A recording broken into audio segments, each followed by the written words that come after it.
Do you need some next steps? Do you feel helpless? Do you feel hopeless? This is the video to watch. Let's get it. Yeah. I'm inspired. I'm inspired. Hey there guys, what's happening? My name is Sumit Chatterjee from the Flow Zone Academy, and I'm a flow state consultant. I help you feel better and perform better. So today we're talking about the concept of hopelessness or helplessness. Okay, Martin Seligman, he has this idea of learned helplessness. He's like the founder of positive psychology, you could say. And essentially what he states is, you know, if you keep doing something again and again and you get discouraged from it, you get into a state where you learn that helplessness in a sense, right? So the example is like, okay, there's a giant elephant and it has a little string attached to it, like a little twig or something coming from the ground, and it knows that it can break out of it, but it's been conditioned so much that it can't escape, and so it stays in that position in a sense. So what does this reveal to you? It reveals to you that you are stronger than you think you are. Right? You're way stronger than you think you are. So helplessness or hopelessness can be a cognitive distortion, right? So the first thing to recognize is like, hey, my thoughts might just not be real. My thoughts might just not be the accurate thinking right now. They just might not be real. Sometimes hopelessness is linked to depression, not saying that that's the case for you. However, sometimes it can be a symptom of it, right? So understand that if you do have this hopelessness feeling, it is a cognitive distortion, because there's always a way that we can solve a certain problem or perceive that problem differently, right? To help us and soothe us and relieve us of that pain. A lot of the times when we give up, in a sense, where we're like, I'm hopeless, I've got nothing going on for me, this inner self-talk kicks in where you're like, I'm not good enough, I'm helpless, I can't do that, I've failed already 3 times at getting that job, I'm not gonna go and try it again. You've got to realize that being stuck in that disappointment is better than you trying again, because when you try again, you're going to get that negative feeling of you failing, quote unquote, or being rejected or not making it happen, right? So actually the fear is, in a sense, the pain of that loss or that rejection or it not going your way again and again and again. And so to avoid feeling that way again, you just give up entirely. You just never try again, period. Right? You're just like, no, I have no hope. However, hope is that bridge. Like, at least if you can have a little bit of hope, acting as if you are hopeful, okay? Acting as if you have hope, acting as if you will be successful at it, it will get you some energy and momentum to actually push forward. So what I recommend is you do one difficult thing every single day that you think maybe I can't do it, but then you push through, you use resilience, you step back and you try again and you do it. Just one. You're not doing 7 different difficult things, just one. Pick one thing that is seemingly difficult and then push past it. Maybe it's taking a cold shower, maybe it's reading a chapter of a book, maybe it's, going for a walk. Maybe it's calling someone something that you've been putting off, right? Some procrastination task that you've been putting off for a while. And you're like, I'm gonna push through and do it today.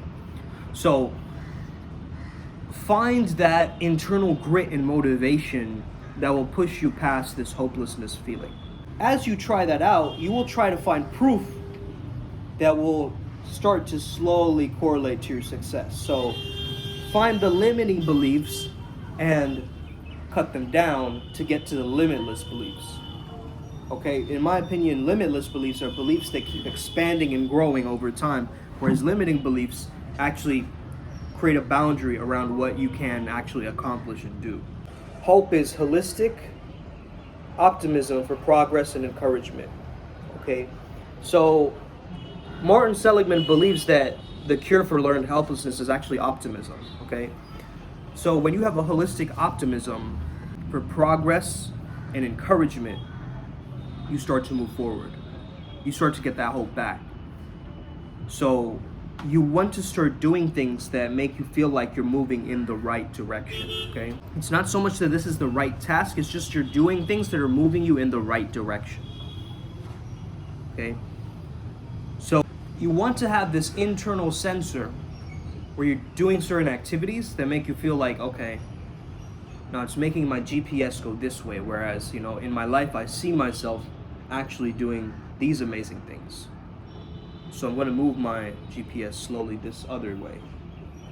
Okay?